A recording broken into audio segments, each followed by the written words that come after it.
মুহূর্তের বড় খবর, কলকাতায় হোটেলে আগুন, ফ্রি স্কুল স্ট্রিটের হোটেলে অগ্নিকাণ্ডে 9 জনের মৃত্যু হয়েছে। আবাসিক এক শিশু সহ 9 জনের মৃত্যু। হোটেলে অগ্নিকাণ্ডে 9 জনের মৃত্যু হয়েছে। তারাপীঠের পর কলকাতার হোটেলে আগুন, ফ্রি স্কুল স্ট্রিটের হোটেলে অগ্নিকাণ্ড, যেখানে 9 জনের মৃত্যু হয়েছে বলে খবর পাওয়া যাচ্ছে। আমার সঙ্গে বিশ্বজিৎ রয়েছেন। বিশ্বজিৎ,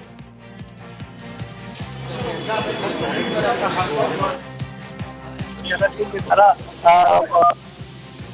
অর্থাৎ খুবই আনকনসাস অচেতন অবস্থায় ধোঁয়ায় এবং আগুনের যে লেলিহান শিখা ধোঁয়ায় এবং আগুনের যে লেলিহান শিখা তাতে অচৈতন্য অবস্থায় 9 জনকে তারা হাসপাতালে পাঠিয়েছেন। 9 জনই মারা গেছেন বলে সূত্রের খবর। এবং এই যে 9 জন, তার মধ্যে দুজন মহিলা এবং একজন বাচ্চা রয়েছে, এবং এদের মধ্যে বাংলাদেশি রয়েছেন বলে পুলিশ সূত্রে খবর। তবে সবটাই যাচাই করা হচ্ছে যে এই 9 জনের পরিচয় কি। তবে এদের মধ্যে বাংলাদেশ থেকে যারা এই যে হোটেলে ছিলেন, তাদের মধ্যে বেশিরভাগই বাংলাদেশ থেকে চিকিৎসা করতে এদেশে এসেছিলেন বলে প্রাথমিকভাবে জানা যাচ্ছে।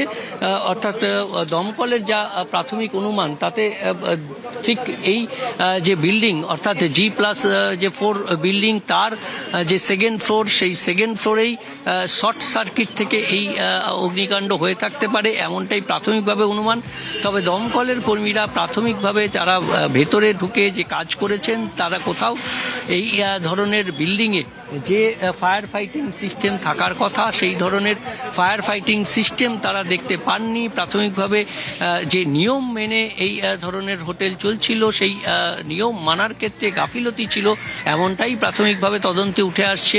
এবং এই যে হোটেলের অবস্থান, সেই অবস্থান দমকলের থেকে কার্যত দমকল যে প্রধান কেন্দ্র, দমকলের হেডকোয়ার্টার, সেই দমকলের হেডকোয়ার্টার থেকে কার্যত একটি বিল্ডিং পরেই, অর্থাৎ এত কাছে যদি দমকলের নিয়ম না মেনে থাকে, তাহলে কিভাবে দমকলের প্রধান কেন্দ্রের এত কাছে কিভাবে নিয়ম না মেনে এই ধরনের হোটেল চলছিল, বা এই ধরনের বিল্ডিংয়ে কিভাবে নিয়ম না মেনে, দমকলের নিয়ম না মেনে এই বিল্ডিংয়ে ব্যবসা চলছিল, সেটার ক্ষেত্রেও প্রশ্নচিহ্ন থেকে যায়। কাজেই দমকলের যে ইঞ্জিন, সেই ইঞ্জিন এসে আগুন নেভানো, এবং যারা এই বিভিন্ন হোটেলে আটকে পড়েছিলেন, শুধুমাত্র এই যে প্রথম নিউ মার্কেট থানার অন্তর্গত এই এলাকা, সেখানে এই যে বিল্ডিং, সেই বিল্ডিংয়ে শুধুমাত্র সেকেন্ড ফ্লোরে আগুন লেগেছিল, সেখানেই নয়, তার ওপরেও যে তৃতীয় তলা এবং চতুর্থ তলা রয়েছে, এবং প্রথম তল সবেতেই হোটেল রয়েছে। এবং সেই হোটেলের যারা আবাসিক ছিলেন, তাদের অনেককেই উদ্ধার করেছে দমকলের যে কর্মীরা, তারা উদ্ধার কার্য করেছেন। অর্থাৎ শুধু আগুন নেভানো নয়, তারা তাদের উদ্ধার করেছেন। বেশিরভাগ যে সমস্ত আবাসিকরা ছিলেন, তাদেরকে উদ্ধার করা সম্ভব হয়েছে। তবে যে প্রাথমিকভাবে আগুন লাগার পরেই বিভিন্ন যে হোটেলে ফল সিলিং থেকে শুরু করে বিভিন্ন যে ধোঁয়ার আগুনের থেকেও বেশি, লেলিহান শিকার থেকেও বেশি ধোঁয়ায় দম বন্ধ হয়ে কার্যত অচৈতন্য হয়ে পড়েছিলেন, এবং তাদেরকে মেডিকেল কলেজে নিয়ে যাওয়ার পর মৃত বলে জানানো হয়েছে। এবং মেডিকেল কলেজে থেকে যে রিপোর্ট আমরা পাচ্ছি, তাতে 9 জনের মৃত্যু, তার মধ্যে 6 জন মেল, অর্থাৎ 6 জন পুরুষ, এবং 2 জন মহিলা, 1 জন বাচ্চা। এবং এদের যে পরিচয়, সেই পরিচয় জানার চেষ্টা হচ্ছে, হোটেলের থেকে পরিচয় জানার চেষ্টা হচ্ছে। বেশিরভাগই বাংলাদেশ থেকে আসা, চিকিৎসা করতে আসা বলে মনে করা হচ্ছে। বাংলাদেশ থেকে যারা চিকিৎসা করতে এসেছিলেন, আবাসিক যারা ছিলেন, তাদের মধ্যে প্রাথমিকভাবে দমকলের যারা কর্মীরা ভেতরে ঢুকেছিলেন, তাদের নজরে যা এসছে যে শর্ট সার্কিট থেকে এই ধরনের আগুন লেগে থাকতে পারে।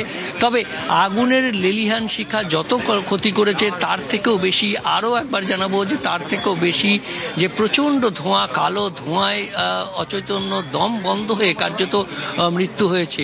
অর্থাৎ সব মিলিয়ে এই যে হোটেল যেখানে চলছিল, শুধুমাত্র একটি হোটেল যেটা সেকেন্ড ফ্লোরে লেগেছে, আগুন লেগেছে, সেই যে হোটেল সেটি নয়। এছাড়াও যে এই বহুতলে আরও প্রচুর হোটেল রয়েছে, থার্ড ফ্লোরে রয়েছে, ফোর্থ ফ্লোরে রয়েছে, এবং এখানে সলিসিটার ফার্ম রয়েছে, এবং নিচতলা গ্রাউন্ড ফ্লোরে সেখানে একটি রেস্তোরাঁ রয়েছে, আর অন্যদিকে একটি সুপার মার্কেট রয়েছে।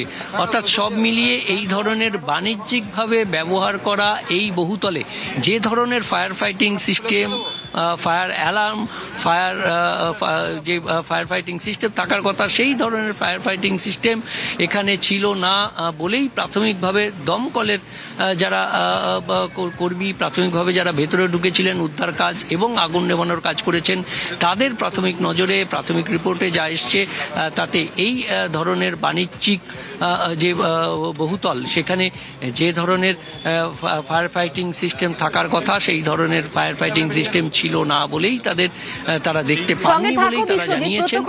এখন দেখা যে এই যে হোটেলগুলো, আগুন 2:30-3টের দিকে মতন লেগেছে, সেকেন্ড ফ্লোর। মানে কি হোটেল? হ্যাঁ, হোটেল।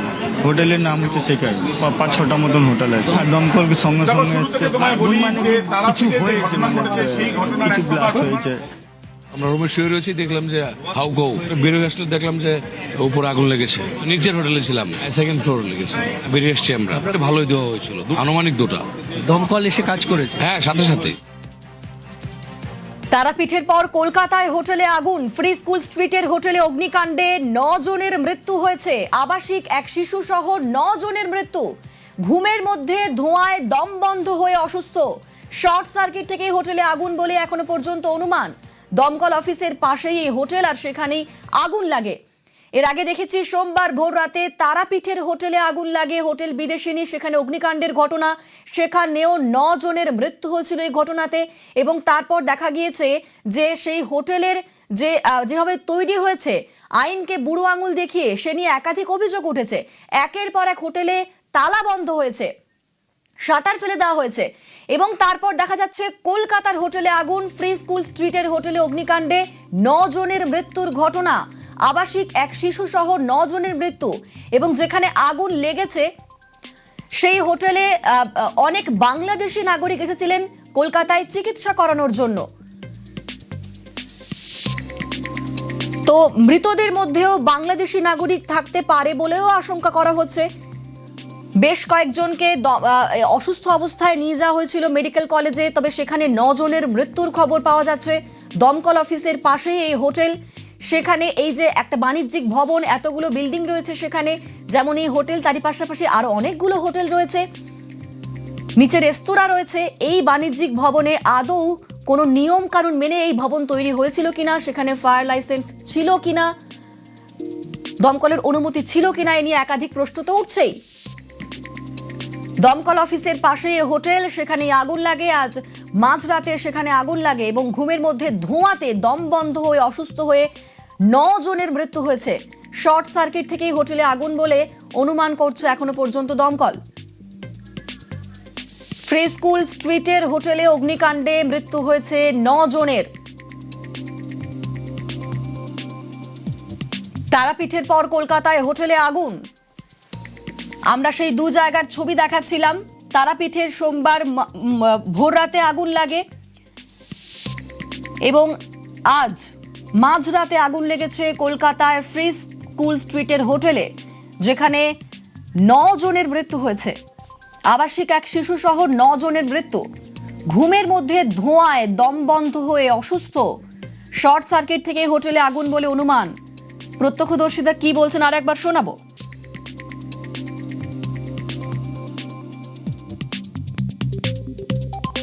আগুন 2:30-3টের দিকে মতন লেগেছে, সেকেন্ড ফ্লোর। ওখানে কি হোটেল? হ্যাঁ, হোটেল। হোটেলের নাম হচ্ছে সেকাই। 5-6টা মতন হোটেল আছে। আর দমকল সঙ্গে সঙ্গে এসছে। আগুন মানে কি কিছু হয়েছে, মানে কিছু ব্লাস্ট হয়েছে। আমরা রুমে শুয়ে রয়েছি, দেখলাম যে হাউকাউ বেরিয়ে আসলে দেখলাম যে উপরে আগুন লেগেছে। নিচের হোটেলে ছিলাম, সেকেন্ড ফ্লোরে লেগেছে। বেরিয়ে এসছি আমরা, ভালোই দেওয়া হয়েছিল, আনুমানিক 2টা। দমকল এসে কাজ করেছে? হ্যাঁ, সাথে সাথে। তারাপীঠের পর কলকাতায় হোটেলে আগুন। ফ্রি স্কুল স্ট্রিটের হোটেলে অগ্নিকাণ্ডে 9 জনের মৃত্যু হয়েছে। আবাসিক এক শিশু সহ 9 জনের মৃত্যু। ঘুমের মধ্যে ধোঁয়ায় দম বন্ধ হয়ে অসুস্থ এবং মৃত্যু হয়েছে।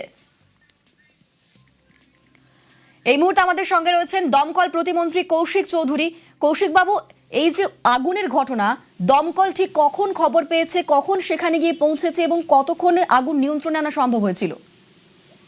মোটামুটি আনুমানিক রাত্রি 2 নাগাদ, আর ওখান থেকে 2জন ব্যক্তি আর আমাদের দমকল কেন্দ্র পাশেই আছে, এখানে খবর দেন এবং আমাদের যারা কর্মীরা যারা রাতে ডিউটি করছেন তারাও ধোঁয়া দেখতে পান। তারপরে সাথে সাথে ব্যবস্থা নেওয়া শুরু হয়, রেস্কিউয়ের কাজ শুরু হয়। কৌশিক বাবু, কি থেকে আগুন লেগেছে বলে এখনো পর্যন্ত মনে করা হচ্ছে? কোনো পরিষ্কার নয় কিভাবে আগুনটা লেগেছে। বিশেষজ্ঞরা আসবেন, তারা দেখবেন, তদন্ত হবে, এখন আর একটু পরিষ্কার করে বলা যাবে। এখন ঠিকঠাক পরিষ্কার করে বলার সময় বা অসুবিধে বলা কেন হয়েছে, কিভাবে হয়েছে, ফরেন্সিক বিশেষজ্ঞরা এসে দেখার পরে সেটা বলা সম্ভব হবে। কৌশিক বাবু, এই হোটেলে আগুন নেভানোর খুব একটা ব্যবস্থা ছিল না বলেই অভিযোগ করছেন অনেকেই, তো এই বিষয়ে কোনো তথ্য রয়েছে? হ্যাঁ, এখনো পর্যন্ত যেটা দেখে সেরকম মনে হচ্ছে অনেক জায়গায় পুড়ে গেছে, কোথাও কোনো ফায়ার ফাইটিং ব্যবস্থা আছে কিনা এখনো পর্যন্ত নজরে পড়েনি। তো সেটা একটা ভাবনার বিষয়। যদি গাফলতি ধরা পড়ে সেক্ষেত্রে কি ব্যবস্থা নেবেন? নিশ্চয়ই ব্যবস্থা হবে। আপনারা দেখেছেন আমরা তারাপীঠের ক্ষেত্রে ব্যবস্থা গ্রহণ করছি, এবং শুধু ব্যবস্থা একটি হোটেলের বিরুদ্ধে নয়, আমাদের ওখানে ফায়ার অডিট শুরু হয়েছে আলাদা আলাদা করে ফিল্ম করে। তো এখানেও সেই কলকাতার ক্ষেত্রেও আমরা ব্যবস্থা নেব। আর এভাবে মাননীয় মুখ্যমন্ত্রী আমাদের বিষয়টা এখন দেখছেন, আমার সাথে যোগাযোগে আছেন। তো আমরা এরকম কলকাতার প্রচুর পরিস্থিতি এরকম তৈরি হয়ে আছে, অন্যান্য হোটেলগুলোতেও আমরা বিবেচনা করে সেই ব্যবস্থাগুলো নেওয়া হবে, কারণ মানুষের এভাবে প্রাণ চলে যায় যেটা আমরা কখনোই দিতে পারি। যখন দমকল বাহিনী সেখানে পৌঁছলো তখন মোটামুটি কতজন সেখানে ছিল, তাদের কিভাবে উদ্ধার করা হলো, তাদের কারো পরিচয় কি জানা যাচ্ছে এখনো? আমি কয়েকজনকে মিট করেছি, তারা বাংলাদেশের, তো উড়িষ্যার। তো এখনো পর্যন্ত আনুমানিক প্রায় 80 জনকে দমকল বিভাগ থেকে রেস্কিউ করা হয়েছে। তাদেরকে পুলিশের সহযোগিতায় আশেপাশে অন্যান্য হোটেলে রাখার ব্যবস্থা হয়েছে।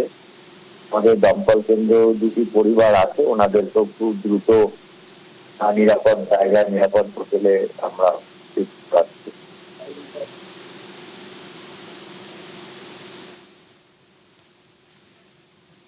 বেশ, ধন্যবাদ আপনাকে। কলকাতার হোটেলে আগুন, তারাপীঠের পর কলকাতার হোটেলে আগুন, আর এই অগ্নিকাণ্ডে 9 জনের মৃত্যুর খবর পাওয়া যাচ্ছে। আবাসিক এক শিশু সহ 9 জনের মৃত্যু। ঘুমের মধ্যে ধোঁয়ায় দমবন্ধ হয়ে অসুস্থ, শর্ট সার্কিট থেকে হোটেলে আগুন। দমকল অফিসের পাশেই হোটেলে আগুন।